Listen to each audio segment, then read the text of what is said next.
sendiri mengatakan, sungguh amat baik. Dari sesuatu yang tidak baik, Engkau mengatakan semuanya sangat baik. Terima kasih Tuhan, terima kasih. Apa yang dapat kami kerjakan Tuhan, kecuali kami mempercayakan diri kami di dalam pekerjaan firman-Mu dan Roh Kudus-Mu untuk menggarap kerjaan kehidupan kami, membuang segala sesuatu yang tidak benar, yang tidak kudus dari kehidupan kami, supaya hari demi hari kami melihat bahwa hidup kami ini boleh mengalami diubahkan dari sehari ke sehari, seperti waktu Engkau menciptakan bumi dan langit ini, yaitu Engkau mengatakan baik. Dari setiap hari Engkau mengatakan baik, bahkan sampai suatu saat sungguh amat baik. Kalau itu terjadi bukan karena pekerjaan kami, bukan karena kemampuan kami, tapi kami harus mengakui bahwa itu adalah karya-Mu yang sangat nyata dalam kehidupan kami. Terima kasih Tuhan. Malam hari ini kami akan mendengarkan firman-Mu, dan semua kami boleh mengalami karya-Mu, bukan sebagai perkataan biasa yang kami dengar malam hari ini, bukan hanya sedang menghibur sesaat, bukan hanya sedang menyenangkan untuk seketika, tetapi biar kami boleh merasakan bahwa firman-Mu itulah yang mengubahkan kami, firman-Mu yang menciptakan kami menjadi baru. Terima kasih Tuhan, terima kasih. Banyak kebutuhan kami serahkan semuanya ke dalam tangan-Mu, seperti Engkau mengatakan, carilah dulu kerajaan-Mu dan lain sebagainya, itu hanya merupakan tambahan buat kami. Terima kasih Tuhan, Engkau bekerja buat setiap kami. Setiap kami datang dengan pergumulan, tapi setiap kami percaya selalu ada jawaban di dalam firman-Mu. Anak-anak-Mu yang dalam perjalanan baik di tempat ini maupun ke tempat-tempat ibadah-ibadah di tempat-tempat lain, di seluruh muka bumi ini, memberkati mereka, menuntun mereka, memimpin mereka. Mereka juga boleh menerima berkat seperti apa yang kami terima pada malam hari. Berkati mereka juga semua Tuhan. Terima kasih. Dalam nama Tuhan Yesus, oh urapi kami Tuhan. Kuasa kegelapan roh jahat mengganggu kami, patahkan semuanya, hancurkan semuanya. Dalam nama Tuhan Yesus. Ya Yesus, biar urapan roh kudus menguasai kami sekalian. Kuasai hamba-Mu, kuasai seluruh jemaat ini Tuhan. Terima kasih Tuhan. Berbicara, kami siap mendengarkan firman-Mu. Dalam nama Tuhan Yesus, kami alaskan doa kami. Haleluya. Amin.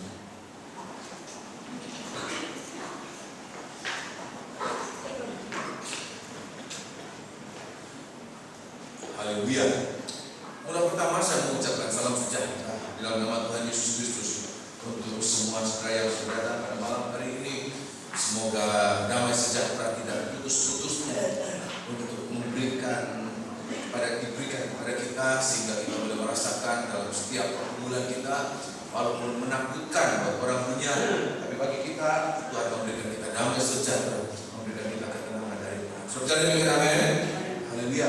Pada malam hari ini kita akan mendengarkan firman Tuhan, sebagaimana firman Tuhan buat kita malam hari ini. Di hari-hari ini kita sedang berbicara tentang imam besar yang berbicara, menyampaikan firman Allah. Dan dalam kitab Ibrani pasal 1 ayat yang ketiga dikatakan, ia adalah cahaya kemuliaan Allah dan ia adalah gambar wujud Allah. Ya, dia cahaya kemuliaan Allah, dia gambar wujud Allah. Apa artinya dia gambar wujud Allah?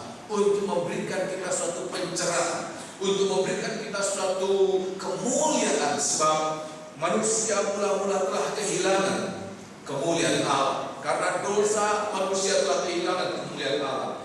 Tetapi biar kita kemudian melihat bahwa kemuliaan Allah itu mau dikembalikan dalam kehidupan kita, supaya kita yang tidak mengalami tidak ada kemuliaan sama sekali, kita jauh dari kesempurnaan.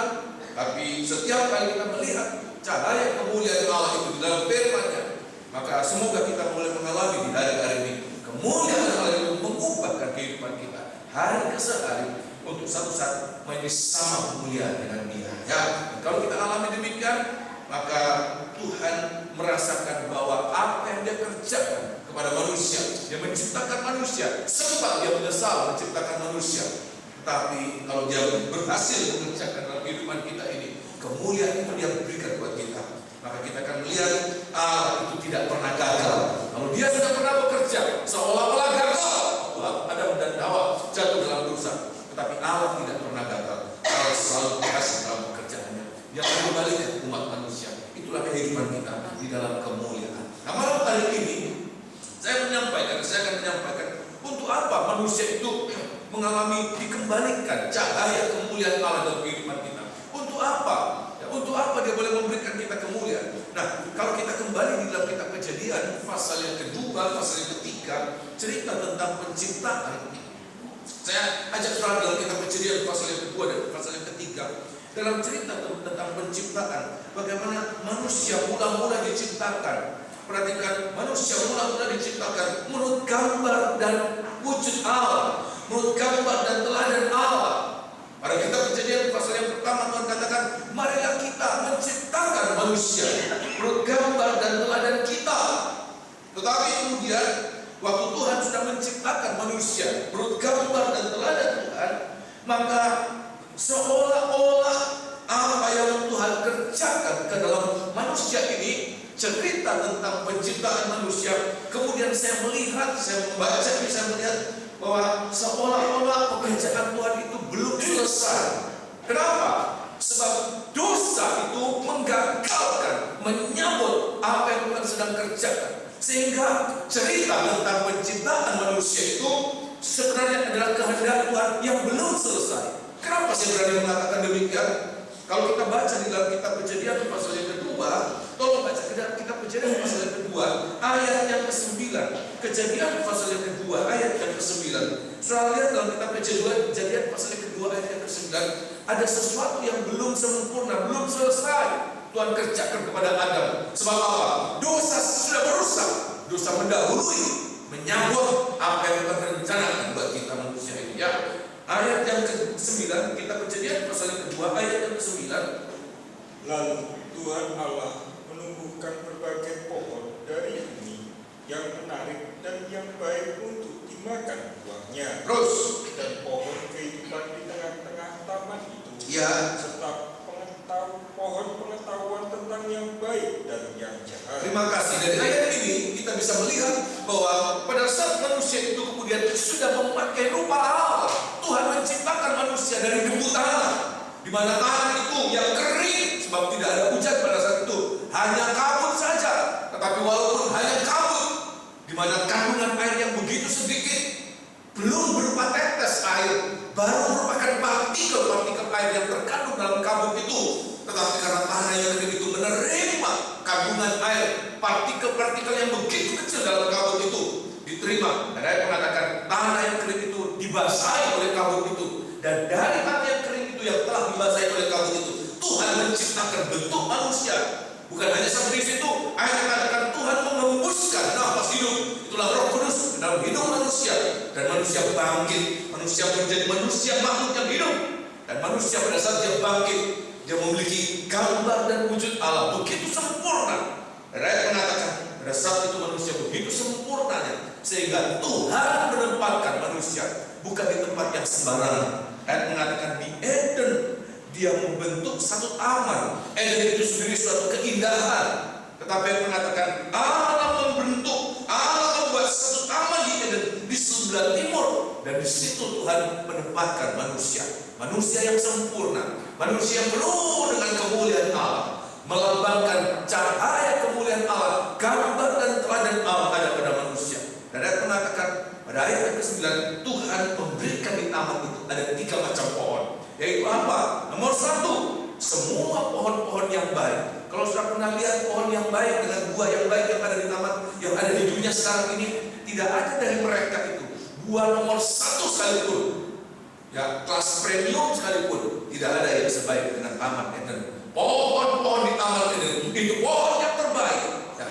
Kemudian yang kedua, Tuhan katakan ada pohon kehidupan di tengah-tengah taman itu.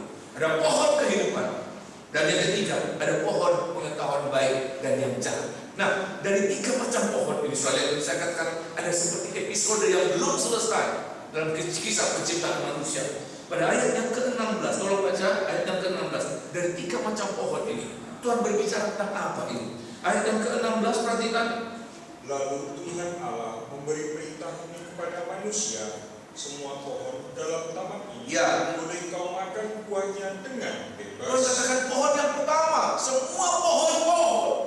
Saya tidak tahu apa mangga sudah ada di situ, apa durian sudah ada di situ pada saat itu. Saya tidak tahu, tapi aku katakan semua pohon-pohon yang ada, yang buahnya baik, yang berbiji, boleh kamu makan dengan apa? Bebas, kau makan dengan tidak dibatasi. Kau makan sampai mengalami puas, sampai kenyang. Kau makan.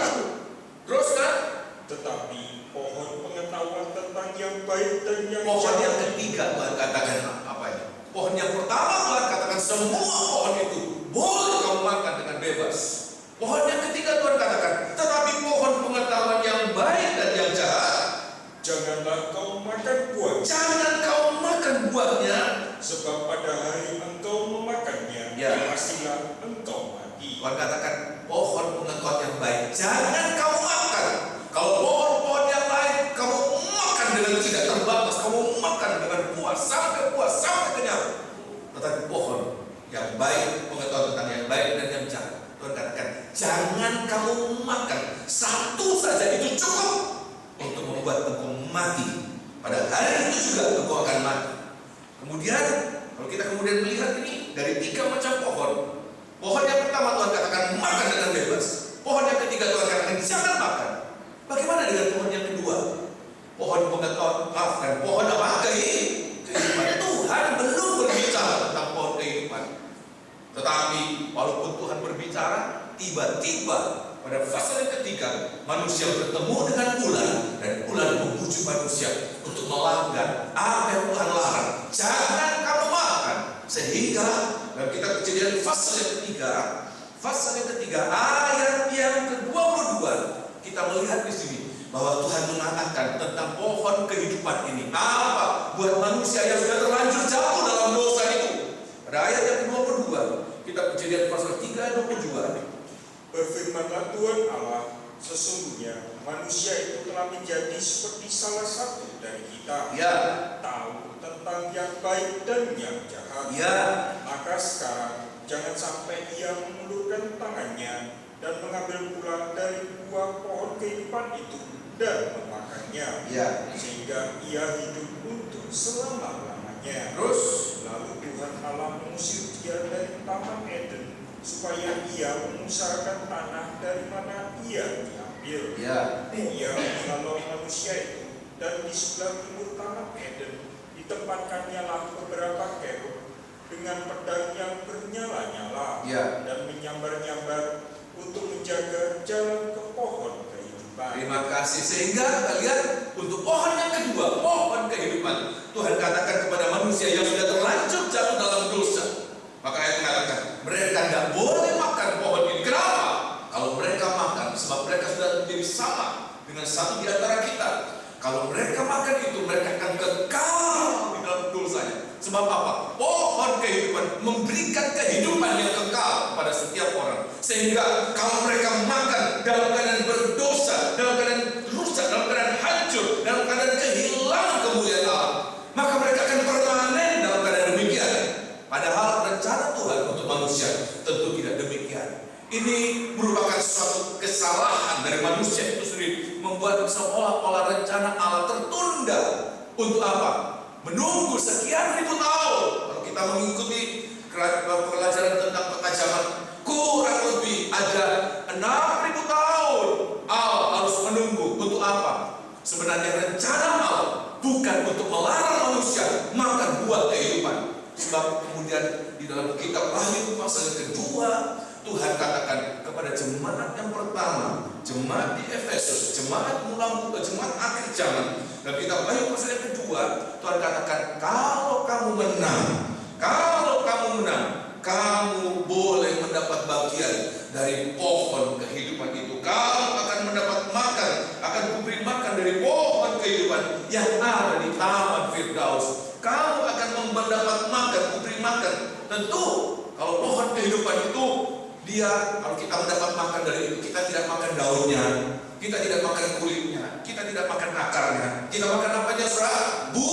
Buahnya. Kita akan mendapat bagian dalam buah pohon kehidupan. Rencana Allah sesungguhnya adalah manusia itu boleh mengambil bagian dari buah pohon kehidupan itu. Sehingga Tuhan katakan dalam kitab Wahyu pasal 22, siapa yang menang, barang siapa boleh bertahan sampai kesudahannya, mereka boleh mendapat bagian dalam kehidupan ini, dalam janji Allah ini. Oleh sebab itu, di hari-hari ini, inilah yang saya katakan, ada episode yang tertunda, yang tidak sempat dialami oleh Adam dan Hawa. Kenapa? Adam dan Hawa telah keburu jatuh dalam dosa. Tetapi Tuhan sediakan buat kita, manusia yang tak berhidup pada akhir zaman ini, kita mendapatkan sangat besar bahkan kemungkinan untuk mengalami apa yang Tuhan janjikan buat kita. Jemaat di Efesus adalah gambaran tentang jemaat akhir zaman dengan segala kelebihan, dengan segala kelemahan.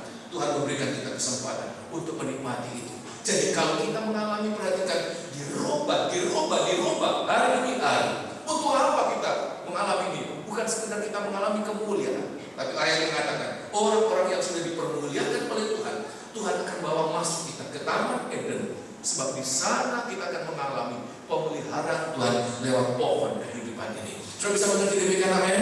Nah, malam hari ini saya akan menyampaikan apa yang harus kita alami, kita harus jaga pada saat kita sedang mengalami keubahan-keubahan. Kalau saja perhatikan manusia mula-mula Adam dan Hawa yang sudah sempurna, sudah mengalami kemuliaan Allah, sampai Allah sendiri mengatakan sungguh amat baik. Dia kemudian sempat tidak diizinkan. Kenapa? Dosa itu kemudian menggagalkan rencana Allah, sehingga manusia tidak boleh memakan buah pohon kehidupan itu.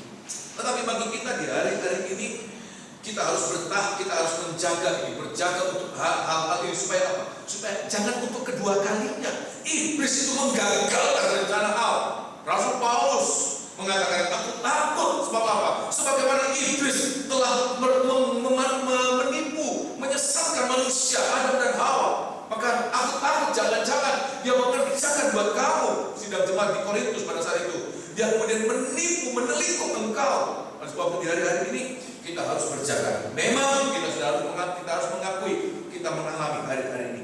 Kita tidak sama seperti 10 tahun yang lalu. Kita mengalami di hari-hari ini bagaimana pekerjaan Allah, dua tangan Allah, bagaikan dua tangan Allah, Firman dan Roh Kudus sedang mengerjakan perubahan dalam kehidupan kita.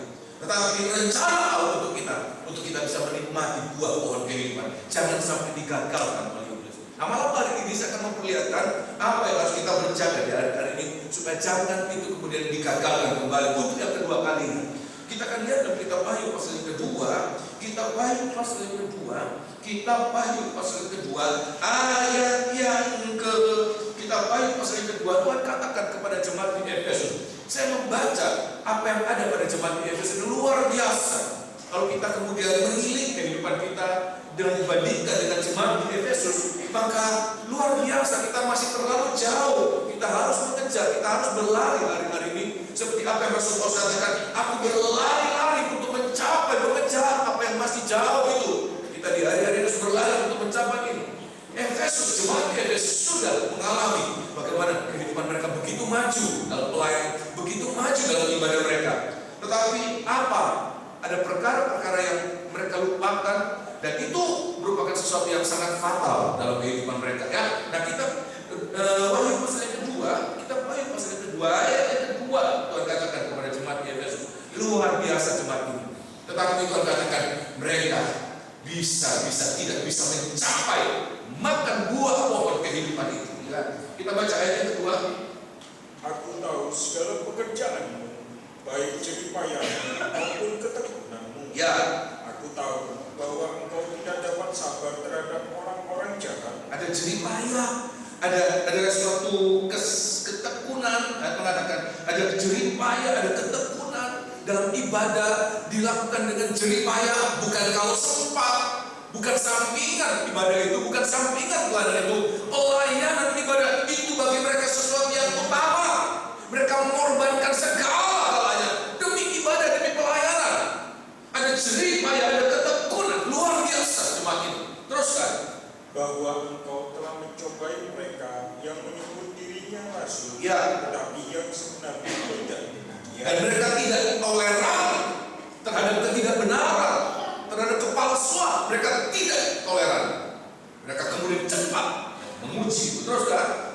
Bahwa engkau telah mendapati mereka berdusta, terus, dan engkau tetap sabar dan menderita oleh karena nama, ya, dan engkau tidak mengenal. Tapi mereka sangat sabar dalam menderita karena nama Tuhan. Mereka sangat sabar, mereka tidak kenal Allah, harus bekerja, harus melayani. Tetapi pada ayat yang keempat, perhatikan. Namun demikian, aku mencela engkau, ya, karena engkau telah meninggalkan kasih yang semula. Terus, sebab itu ingatlah betapa dalamnya engkau telah jatuh. Ya, terus. Bertobatlah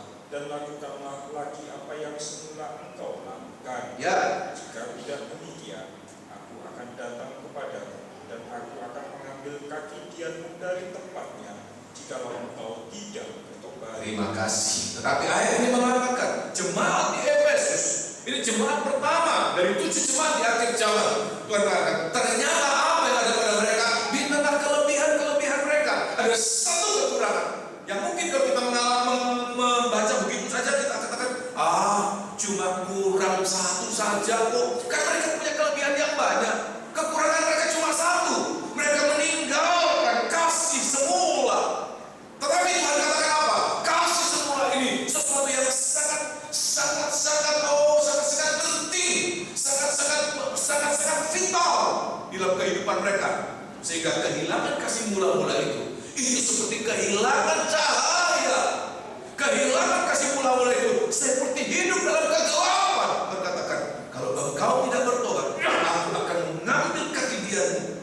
Kaki dia sudah tahu ini apa nih? Satu-satunya cahaya di dalam ruangan suci itu ya, di dalam ruangan suci. Satu-satunya cahaya. Sehingga kalau kaki dia itu diambil, itu berarti akan mengalami kegelapan yang sangat gelap. Itu berbicara tentang api neraka, di mana di sana terdapat ratap tangis dan gertakan gigi. Oleh sebab itu di hari-hari ini coba kita renungkan, apakah kita masih ada kasih mula-mula atau tidak? Apa itu kasih mula-mula? Ada orang menganggap, kasih mula-mula itu adalah kasih yang pertama kali ada pada saat pertama kali mengikut Tuhan, pertama kali melayani, pertama kali mendengarkan firman Tuhan. Begitu kesengsem, seperti orang jatuh cinta, ingin selalu dengar firman Allah, ingin selalu melayani, tidak pandang hujan, tidak pandang badai, tidak pandang kesulitan, tidak pandang kesibukan, tidak pandang apa saja.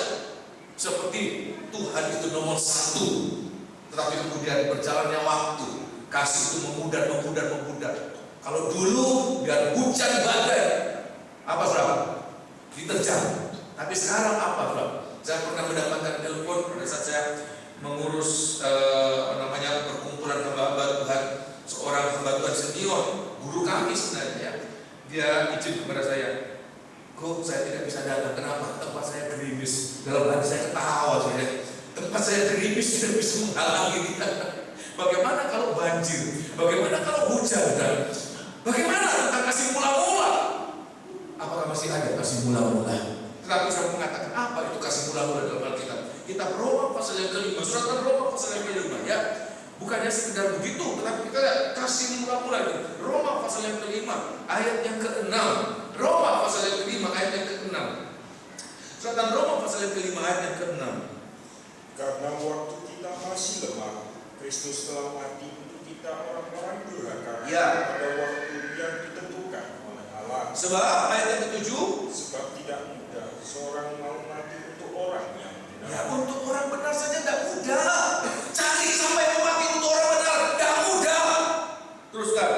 Tetapi mungkin untuk orang yang baik, ya. Ada orang yang berani mati. Kalau ada untuk orang baik mungkin ada.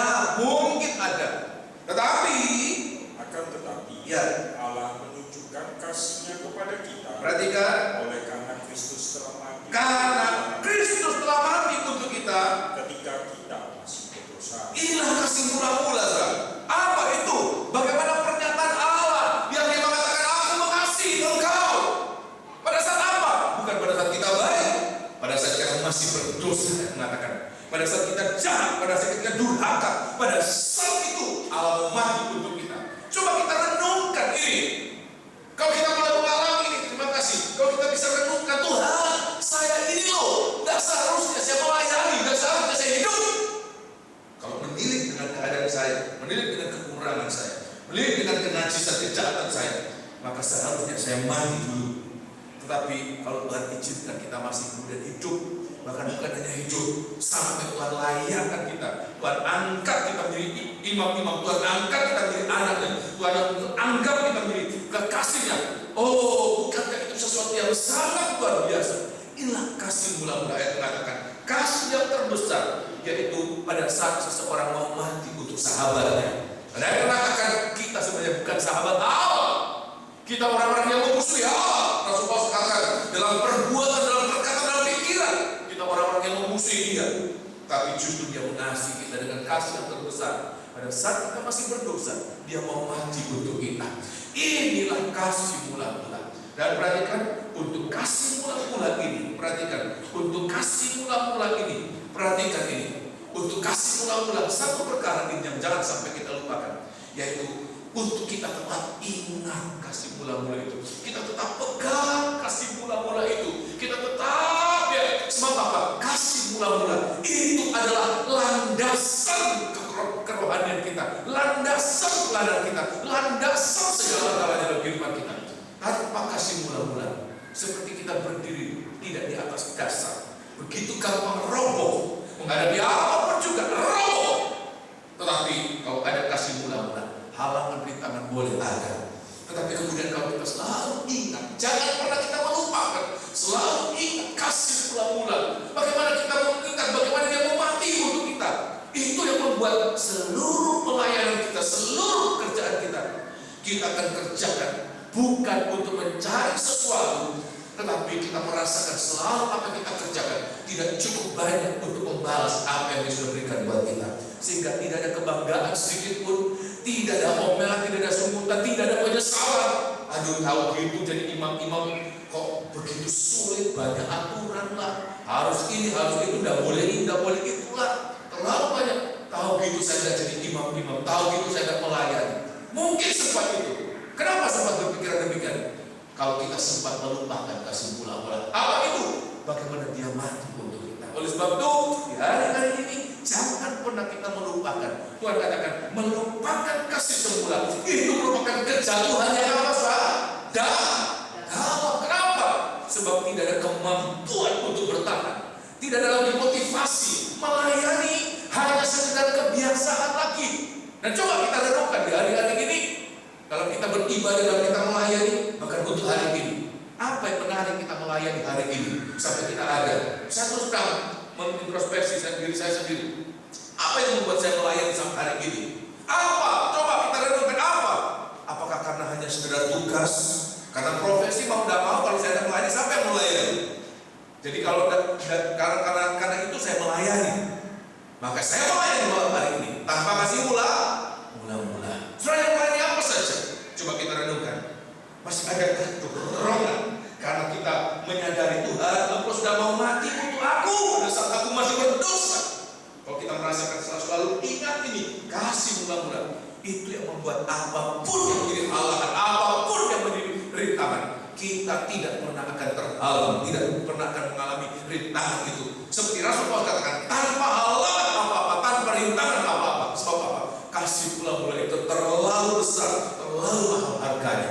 Ini yang harus kemudian menjadi motivasi kita dalam setiap kali kita beribadah, setiap kali melayani. Saya baru beberapa hari ini membaca berita tentang seorang pemain sepak bola. Saya mungkin tahu pemain sepak bola yang paling terkenal di jagat raya pada abad ini ya, Lionel Messi ya. Dia disebutkan dia telah kehilangan gairah bermain bola. Masih main bola, tetapi seperti orang kehilangan gairah main bola. Apa yang terjadi? Padahal dia hidup dari situ, dia besar karena itu, tetapi seperti orang sudah kehilangan gairah lagi untuk main bola. Kalau kita kemudian menyesuaikan dengan keadaan kita sebagai orang yang melayani Tuhan. Kalau saya melayani Tuhan, sudah kehilangan gairah untuk melayani. Kita beribadah telah kehilangan gairah. Sama itu. Kita hanya sekedar melayani tanpa ada lagi dorongan, tanpa lagi tarikan. Kenapa? Sebab kasih mula-mula telah hilang kita. Kita seperti hidup tanpa gairah lagi, melayani tanpa gairah lagi. Oleh sebab itu malam hari ini kita koreksi diri kita introspeksi dengan jujur. Tuhan, apa yang membuat saya melayani malam hari ini? Masih adakah dorongan, tarikan, kasih mula-mula itu?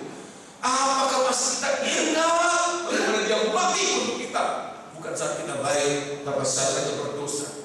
Ini harus menjadi topangan kita. Sebab apa? Kalau kita tidak kembali pada kasih mula-mula, Tuhan katakan, apapun yang kita kerjakan, katakan kita kemudian memberi diri kita untuk dibakar, kita memberikan harta kita untuk dibagi-bagikan kepada orang miskin, Tuhan katakan, no, besar, tidak ada artinya apa.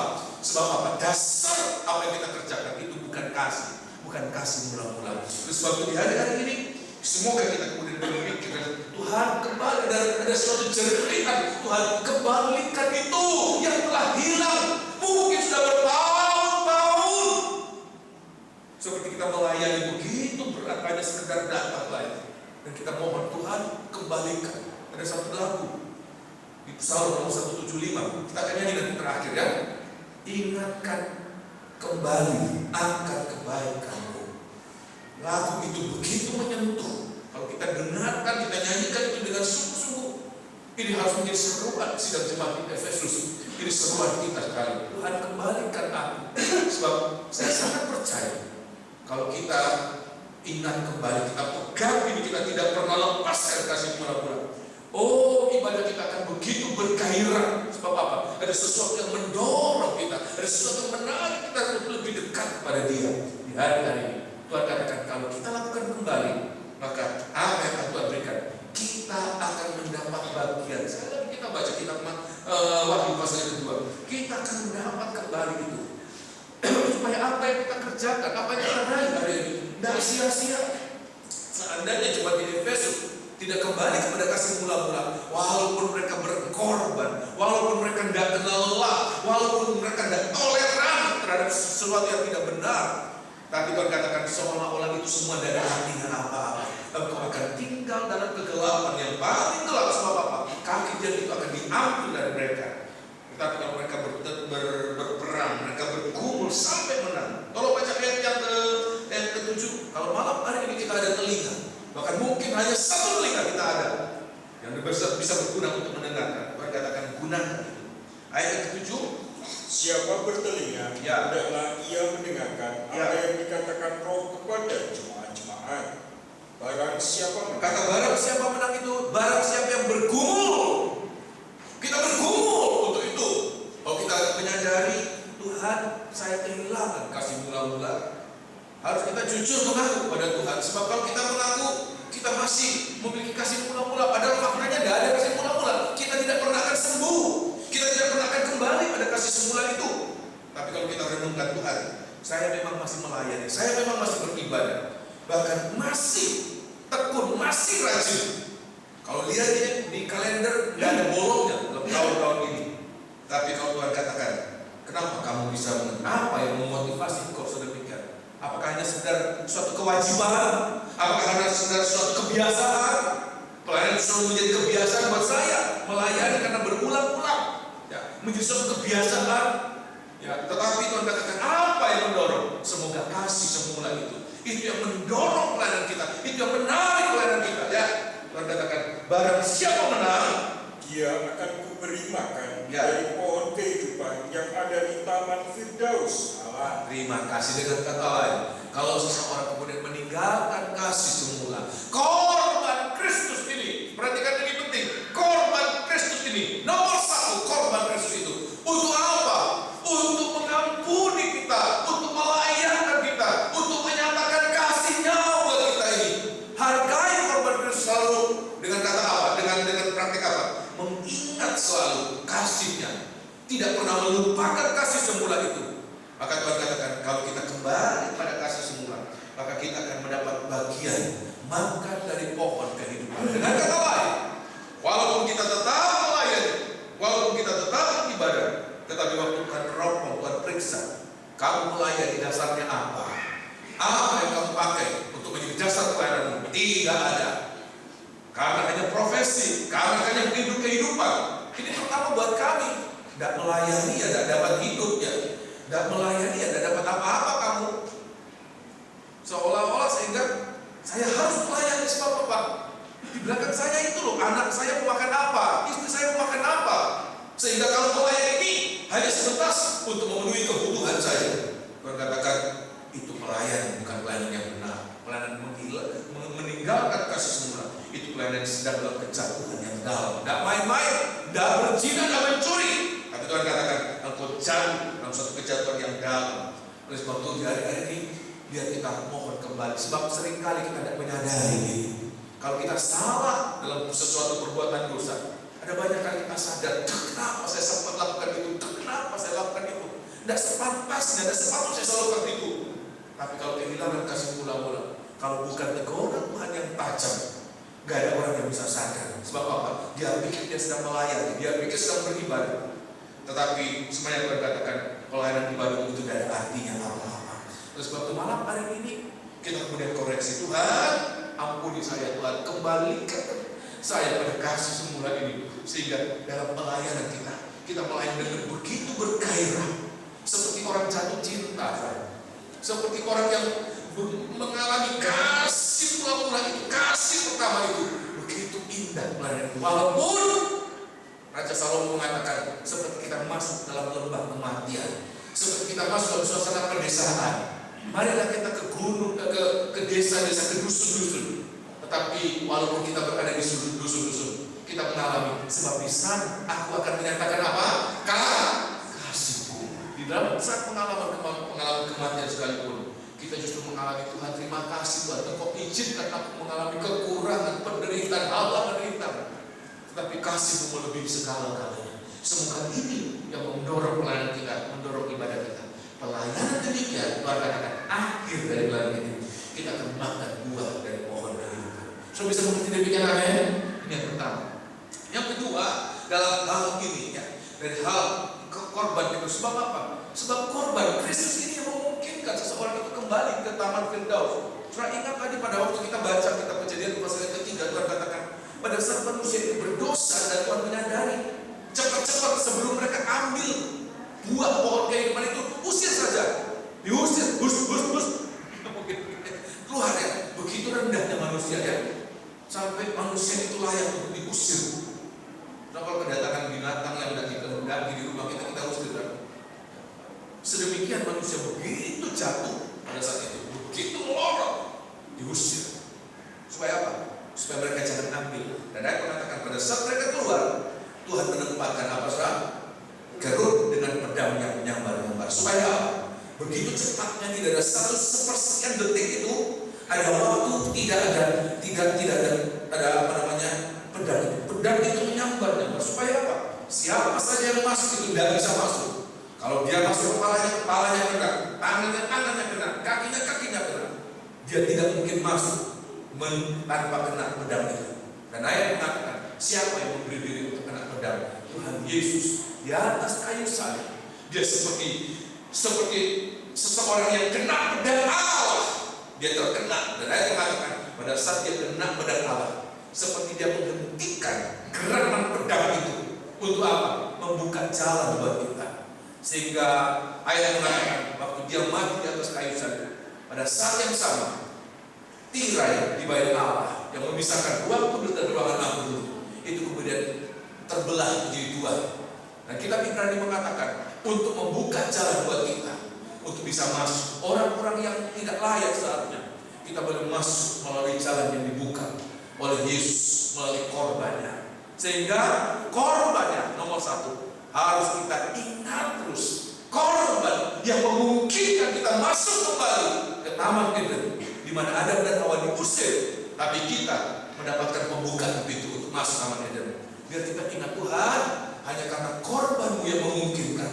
Korban-Mu membuka aku pintu untuk aku menjadi umat-Mu. Korban-Mu membuka aku pintu membuat aku bisa menjadi pelayan-pelayan. Korban-Mu membuka aku pintu untuk membuat aku bisa menjadi hamba-Mu, Tuhan.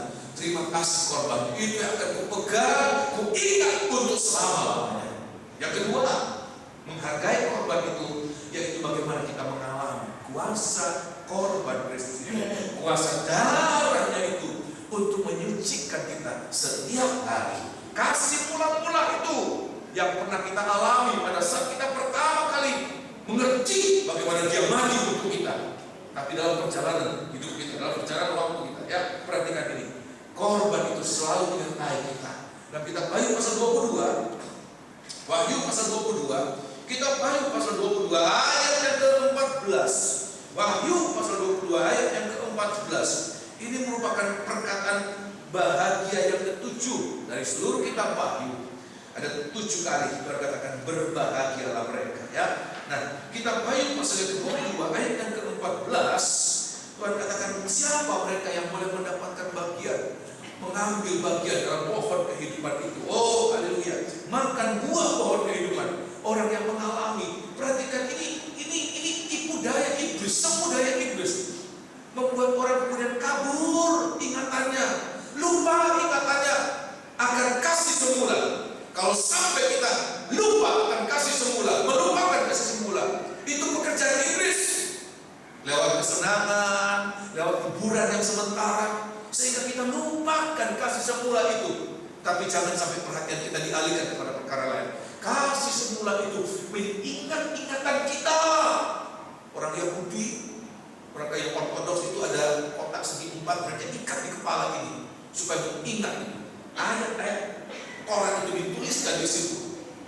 Ada jubah, ada tulisan-tulisannya, ada suatu tanda-tanda, ada jubah itu mengingatkan pada firman Allah, ingatkan pada kasih semula. Oleh sebab itu hari-hari ini biar kita boleh mengalami Tuhan dalam segala perkara, biar ingatanku kasih semula itu. Ya, yang kedua ayat yang ke-14, kita baca pasal 22 ayat yang ke-14.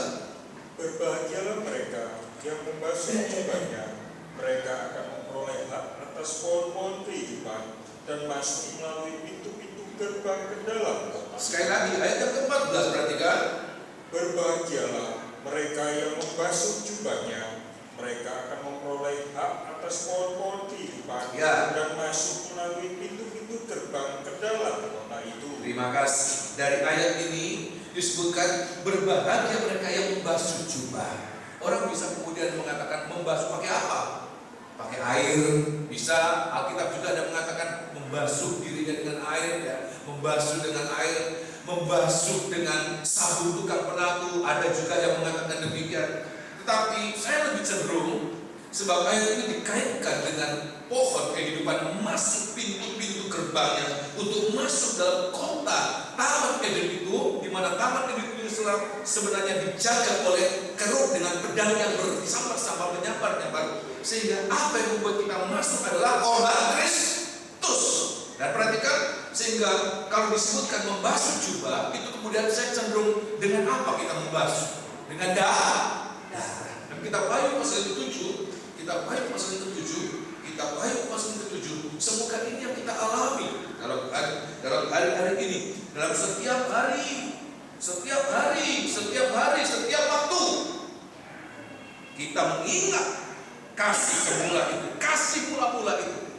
Tetapi dalam langkah kita setiap hari, kita juga harus mengalami kuasa korban Kristus itu dengan darahnya untuk apa? Membasuh jubah kita ini. Tolong baca ayat yang ke-13. Dan seorang dari antara tua-tua itu berkata kepadamu, siapakah mereka yang memakai jubah putih itu? Dan dari manakah mereka datang? Rasul Yohanes melihat ada suatu kumpulan yang begitu banyak, tidak terhitung.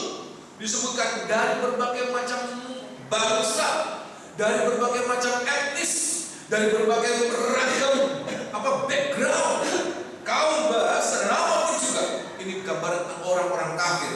Sebab ayat sebelumnya ada 12 suku, di mana satu suku menyumbangkan 12.000, sehingga 12 suku ada 144.000. Inilah inti dari gereja Tuhan, inti dari mempelai wanita Tuhan.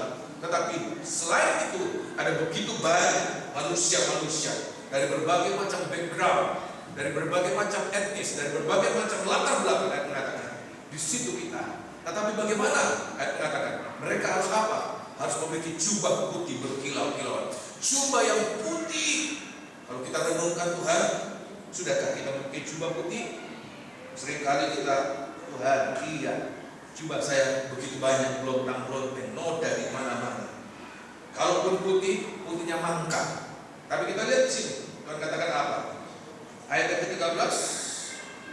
Dan seorang dari antara tua-tua itu berkata kepadaku, siapakah mereka yang memakai jubah putih itu? Dan dari manakah mereka datang?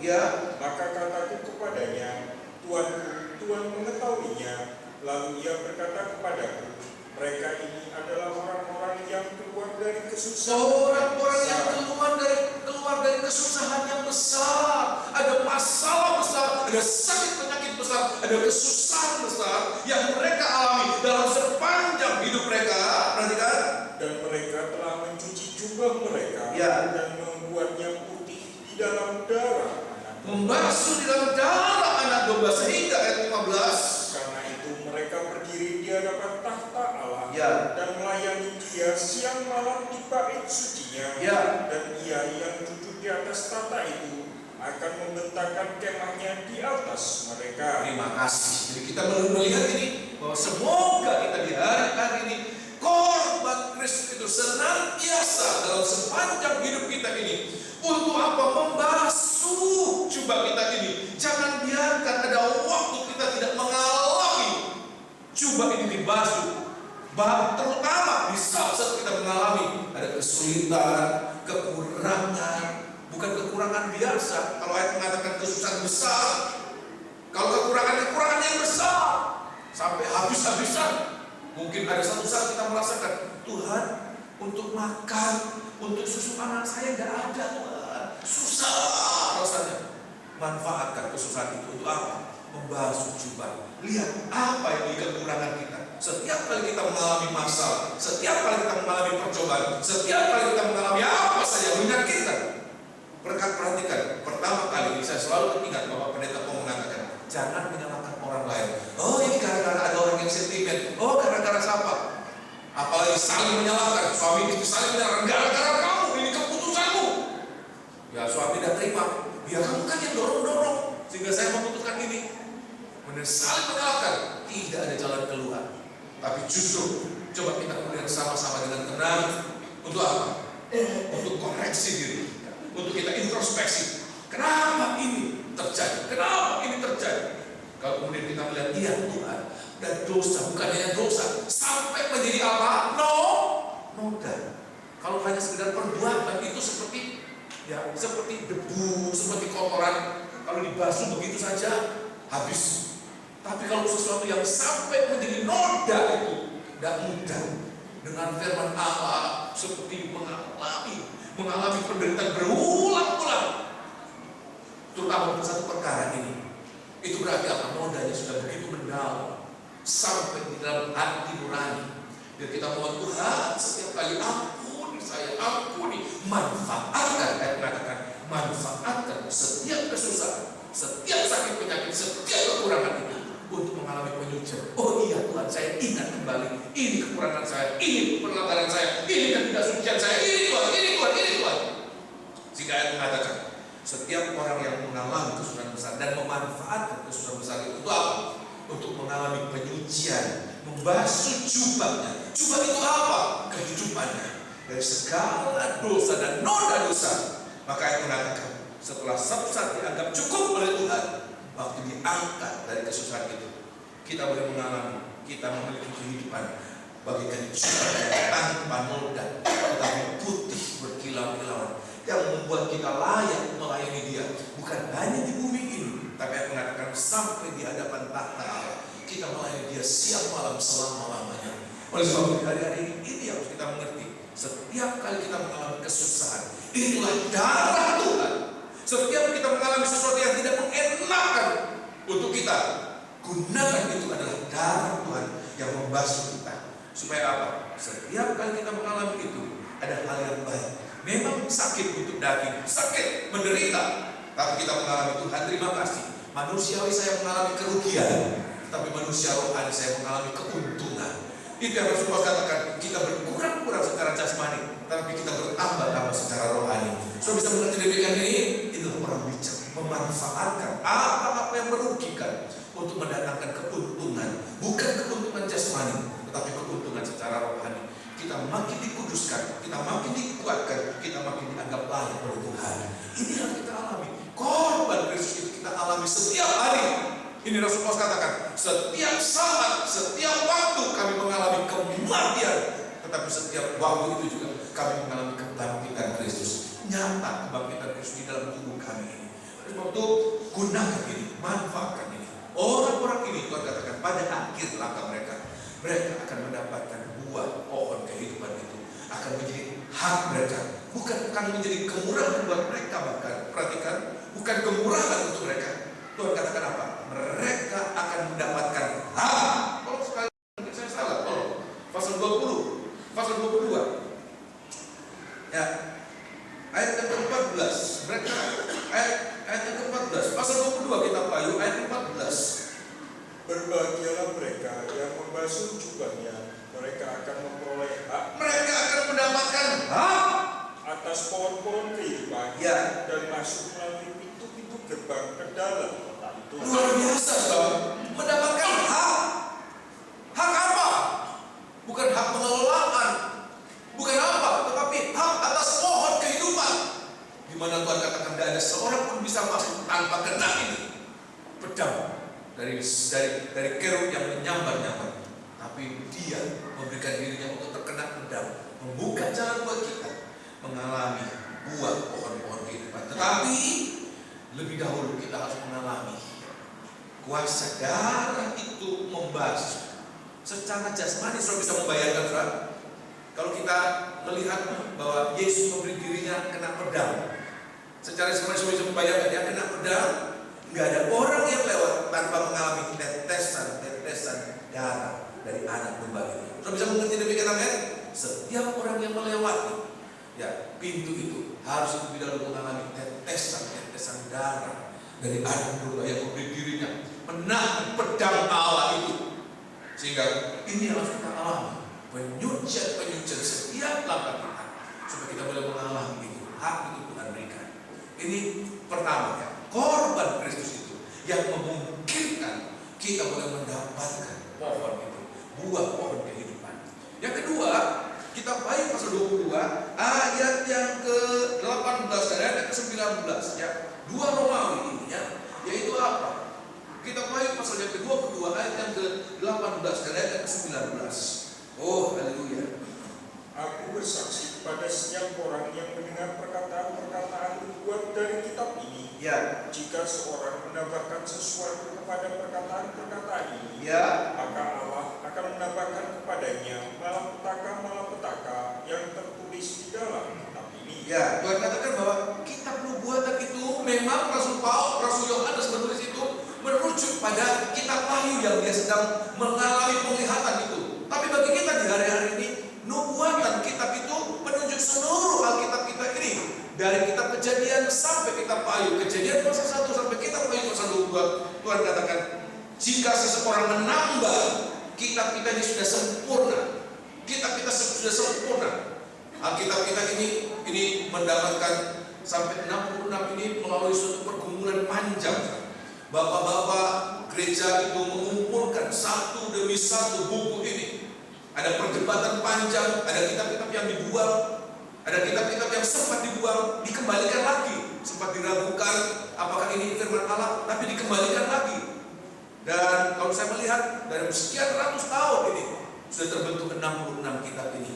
Ini sudah sempurna, tidak perlu ditambahkan, tidak perlu dibumbu-bumbui. Sebab ini adalah perkataan Allah. Tuhan katakan, sebab apa? Kalau menambahkan, maka ia akan mendapatkan ditambahkan segala malapetaka yang tertulis.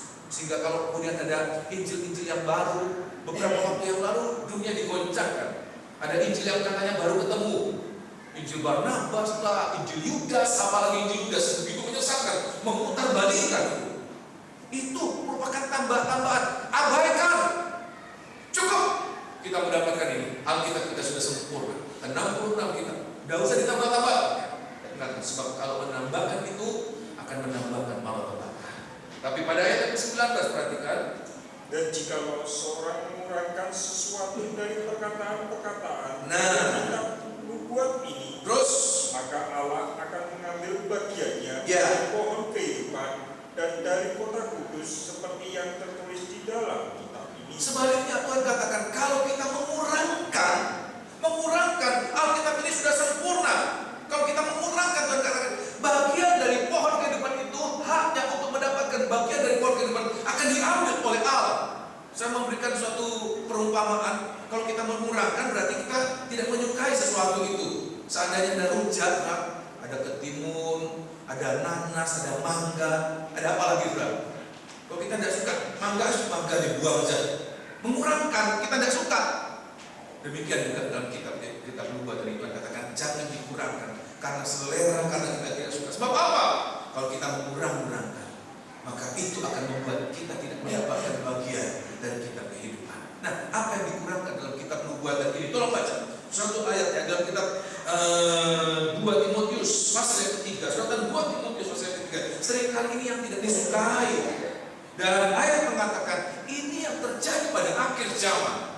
banyak mengurangkan esensi dari kitab nubuatan ini ya. Kita 2 Timotius pasal yang ketiga, suratan 2 Timotius pasal yang ketiga, 2 Timotius pasal yang ketiga ayat yang ke-15. 2 Timotius pasal 3 ayat yang ke-15. Jangan mengurangkan hanya untuk selera. Saya lebih suka bagian ini. Biasanya waktu kita masih muda, kalau anak-anak muda yang lagi jatuh cinta, saya paling suka kitab Sirul Asyar ya. Kidung Agung ya. Sebab Bapak puitis sekali, romantis sekali ya. Kalau yang lain, saya lebih suka, saya mengejar Hikmat Amsal, yang lain tidak peduli, yang lain tidak usah. Tuhan katakan jangan diabaikan. Seluruh ini Tuhan berikan buat kita selengkap-lengkapnya. Jangan diabaikan. Nah, kita lihat ada bagian-bagian ini. Tolong baca ya. Ayat ke-15.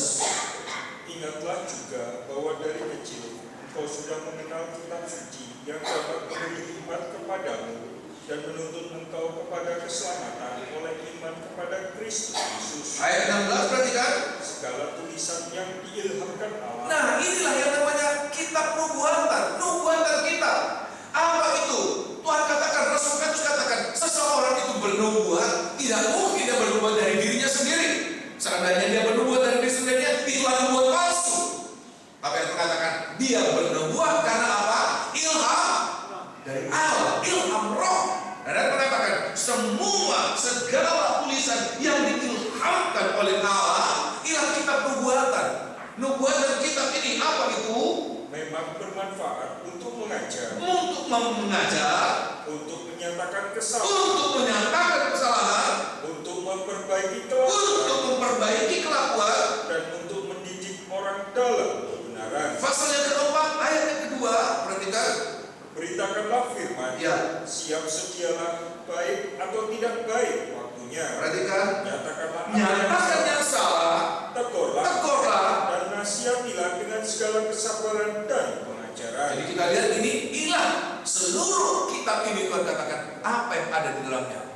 Menyatakan yang salah, menegur, memperbaiki kelakuan, mendidik orang dalam kebenaran, mengajar. Perhatikan, terima kasih. Dari beberapa yang kita baca ini, apa yang paling tidak enak, yang paling tidak disukai?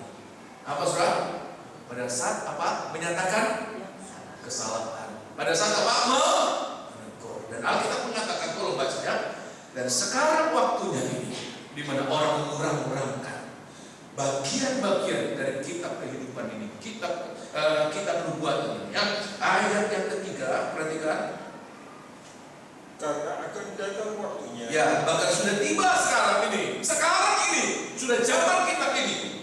Bahkan akan tiba waktunya, bahkan sudah tiba kalau saya mengatakan orang tidak dapat lagi menerima ajaran sehat, tetapi mereka akan mengumpulkan guru-guru menurut kehendaknya. Kenapa? Ada yang dikurangkan dari kitab kehidupan, yang menegur, yang menyatakan kesalahan. Perhatikan, untuk memuaskan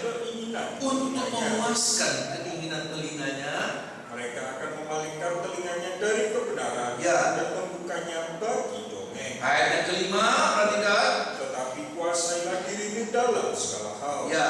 Sabarlah menderita, lakukanlah pekerjaan pemberita Injil, ya. Dan tunaikanlah tugas pelayananmu. Jadi kita lihat di sini ayat mengatakan akhir zaman ini, di mana orang-orang akan memberitakan firman Allah.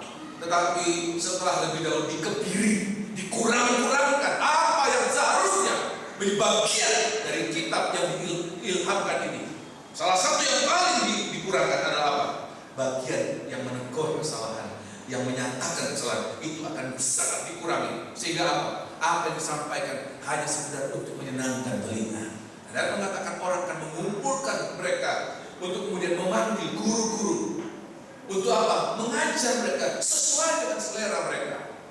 Beruntung saya waktu mendapatkan kesempatan untuk mengunjungi jemaat-jemaat yang lain, tidak pernah. Tetapi saya mendengarkan ada banyak juga hamba-hamba Tuhan untuk satu tempat. Mereka mendapatkan bisikan sebelum berkhotbah, bro, kalau khotbah di sini, tolong jangan ini, ya.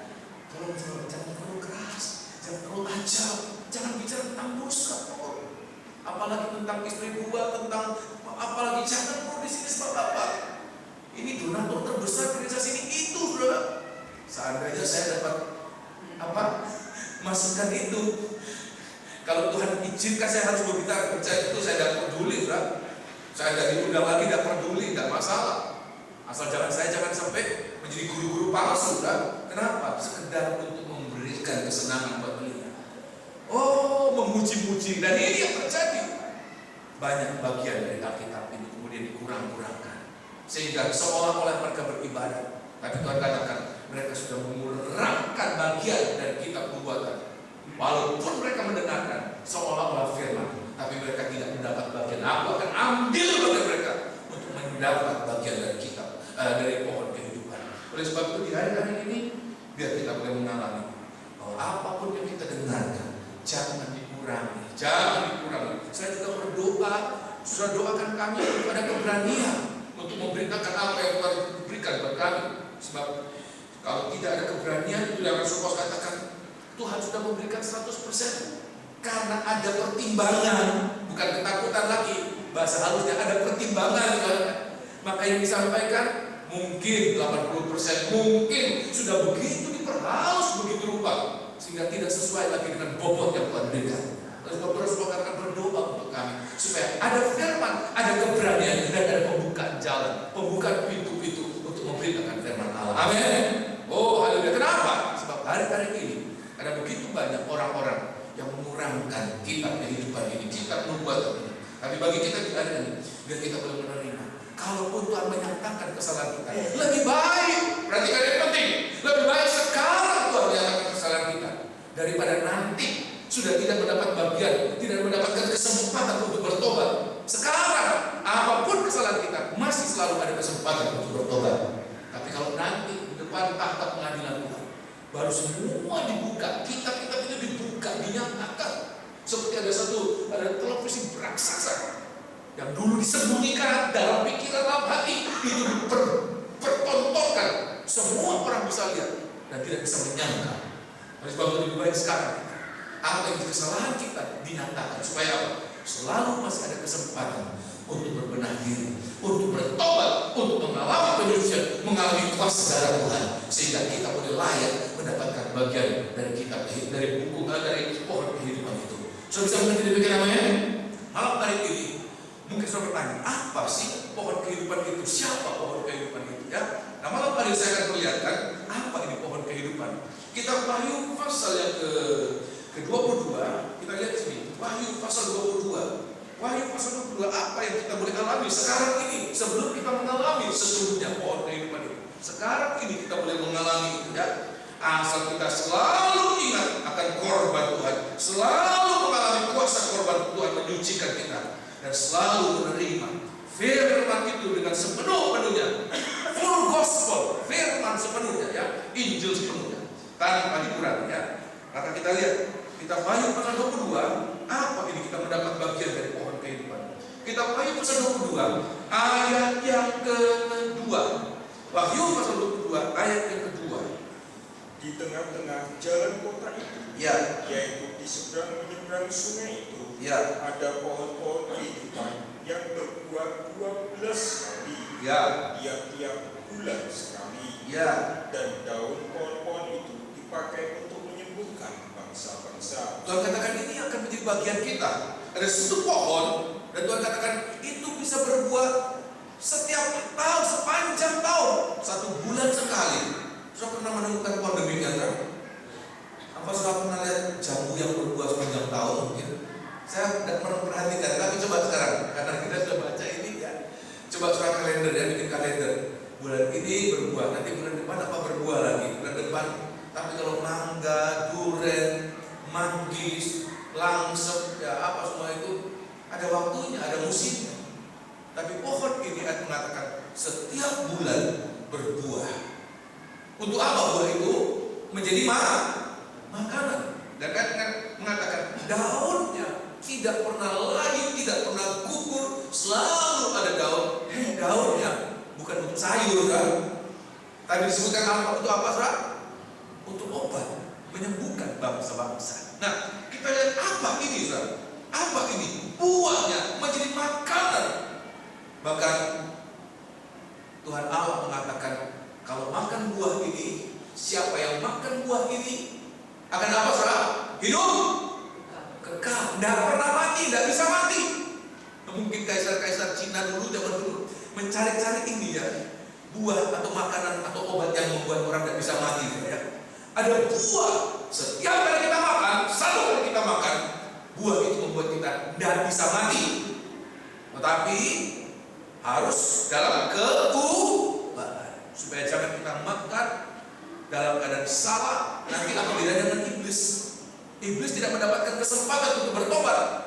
Demikian juga orang yang dalam keadaan dosa dan makan buah-buah kehidupan ini, dia akan kekal dalam dosa, tidak mendapatkan kesempatan untuk bertobat. Tapi kalau kita mengalami keubatan, kita akan mengalami pohon ini membuat kita kekal. Apa ini? Makanan yang membuat kita hidup kekal. Tolong baca dalam kitab Injil Yohanes pasal yang ke-6. Kitab Injil Yohanes pasal yang ke-6. Injil Yohanes pasal yang ke-6. Ini makanan yang membuat kita bisa hidup kekal. Makanan apa ini? Ya, apa ada pengawetnya? Sebab ayat mengatakan ini makanan bisa awet, enggak blauken, enggak rusak, enggak berubah. Ya, apa namanya itu? Cita rasanya enggak berubah, teksturnya enggak berubah, semuanya. Tolong baca ya. Ayat yang ke-27. Di saat orang-orang Israel mencari Yesus, mencari. Kenapa? Mereka sudah makan roti gratis dan sampai kenyang, ada sisanya lagi. Dan mereka cari, Tuhan katakan apa? Tuhan tegur mereka ya. Ayat yang ke-27. Bekerjalah bukan untuk makanan yang akan dapat binasa, Tetapi melainkan untuk makanan yang bertahan. Tetapi makanan yang dapat bertahan sampai kepada hidup yang kekal. Jadi kalau kita baca ini, makanannya ini tidak pernah busuk, tidak pernah lapuk, tapi makanan ini bisa bertahan sampai kehidupan yang kekal. Dengan kata lain, kalau orang makan itu juga orang yang makan, sebagaimana makanan itu tidak berubah, makanan itu bertahan sampai hidup yang kekal, maka orang yang makan itu juga mengalami kuasa yang sama, membuat dia bertahan sampai hidup yang kekal. Sudah bisa mengerti demikian amin? Terus yang akan diberikan anak manusia kepadamu, ya, sebab dialah yang disahkan oleh Bapa Allah dengan mantranya. Ayat 28 perhatikan. Lalu kata mereka kepadanya, Ya. apakah yang harus kami perbuat Ya. supaya kami mengerjakan pekerjaan yang dikehendaki Allah? Perhatikan. Jawab Yesus kepada mereka, Ya. inilah pekerjaan yang dikehendaki Allah, Ya. yaitu hendaklah kamu percaya Percaya kepada Dia Ya. yang telah diutus Allah. Percaya kepada Yesus, kepada Dia yang diutus Allah. Kemudian pada Injil Yohanes pasal 6, pada ayat yang ke-68 atau ayat 67 lebih dahulu, perhatikan. Maka kata Yesus kepada ke-12 muridnya, Ya. apakah kamu tidak mau pergi juga? Jawab Simon Petrus kepadanya, Ya. Tuhan, kepada siapakah kami akan pergi? Tuhan, kepada siapa kami akan pergi? Perhatikan. Perkataanmu adalah perkataan hidup yang kekal. Dengan kata lain, kita lihat sini, apa buah pohon kehidupan itu? Buah pohon kehidupan adalah perkataan Yesus, perkataan Kristus, perkataan Allah. Sehingga Tuhan Yesus mengatakan, manusia hidup bukan dari roti saja, tapi manusia hidup dari apa? Setiap perkataan yang keluar dari mulut Allah. Bagaimana di hari-hari ini? Perhatikan, ini praktek kita menikmati buah pohon kehidupan. Bagaimana kita menikmati hari-hari ini? Setiap firman Allah yang kita dengarkan bukan sebagai perkataan manusia, walaupun memang manusia yang menyampaikan itu. Saya yang sudah bisa lihat kekurangannya, sudah bisa ingat kekurangan saya di masa lalu. Tetapi waktu kita mendengarkan firman Allah, sudah tidak mendengarkan sebagai perkataan saya, sebagai opini saya, sebagai pendapat saya. Tapi apa yang sudah dengarkan? Sudah mendengarkan sebagai perkataan Allah. Pada saat kita mendengarkan itu, kita menganggap itu perkataan Allah dan kita percaya pada orang yang diutus Allah. Ayat mengatakan, pada saat itu seperti kita makan buah perkataan yang membuat kita sampai kepada kehidupan yang kekal. Seperti kita makan buah pohon kehidupan. Dan ayat mengatakan, orang yang percaya itu, setiap firman-Nya, dia akan mendapatkan kehidupan yang kekal. Tubuh bisa mati, tetapi dia mendapatkan kehidupan yang kekal selama-lamanya di dalam Amin. Haleluya. Inilah buah pohon kehidupan, perkataan Kristus. Setiap perkataan Kristus yang kita percayai dengan sepenuh-penuhnya, tanpa ada keraguan, bahkan kita bukan hanya percaya, mempercayakan diri. Kita mempercayakan diri. Seringkali kita bisa mempercayakan diri kepada teman kita, kita bisa mempercayakan diri kepada koneksi kita bisa mempercayakan diri kepada uang kita, kepada kekayaan kita, kepada kepandaian kita. Tapi kenapa kita tidak bisa mempercayakan diri kepada perkataan yang kita tahu itu perkataan Kristus? Kita tidak pernah menikmati buah pohon kehidupan. Oleh sebab itu, di hari-hari ini semoga kita boleh mengalami firman hidup itu. Itulah buah pohon kehidupan. Firman hidup, siapa yang makan daripadanya, dia akan mengalami kehidupan yang kekal. Amin. Yang kedua, daunnya. Apa daunnya yang menyembuhkan? Tolong baca kitab 1 Petrus pasal yang kedua. 1 Petrus pasal yang kedua. 1 Petrus pasal yang kedua. 1 Petrus pasal yang kedua. Ya, 1 Petrus pasal yang kedua, ayat yang ke-24. 1 Petrus pasal yang kedua, ayat yang ke-24. Ia sendiri telah memikul dosa kita di dalam tubuhnya di kayu salib. Perhatikan, supaya kita yang telah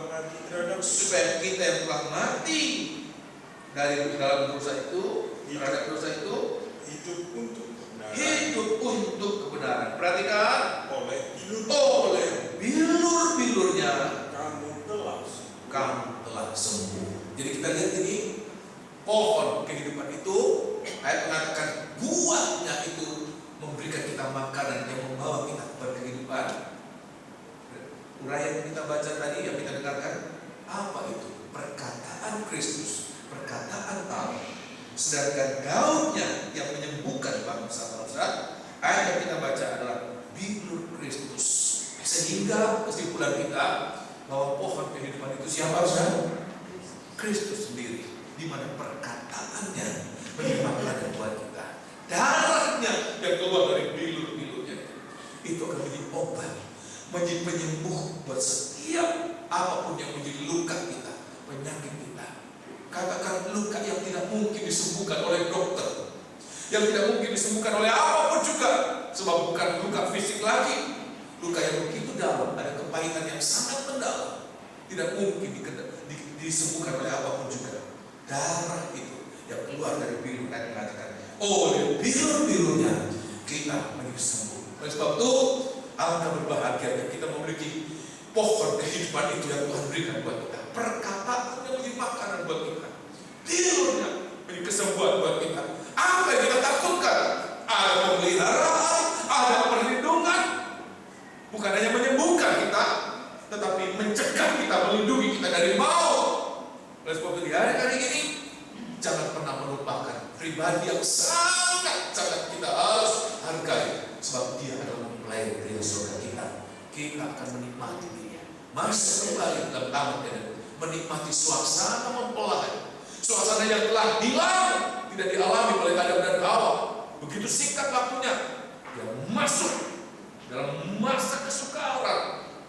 Waktu, kalau saya gambarkan seperti masa bulan madu Adam dan Hawa, begitu singkat. Selesai dari hidupnya, masuk dalam kesukaran, dalam kesulitan. Dia harus berjerih payah, bersusah payah. Tapi bagi kita di hari-hari ini, Tuhan kembali dengan kita.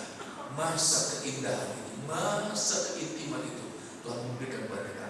Kita boleh mengalami pohon kehidupan itu segala-galanya buat kita.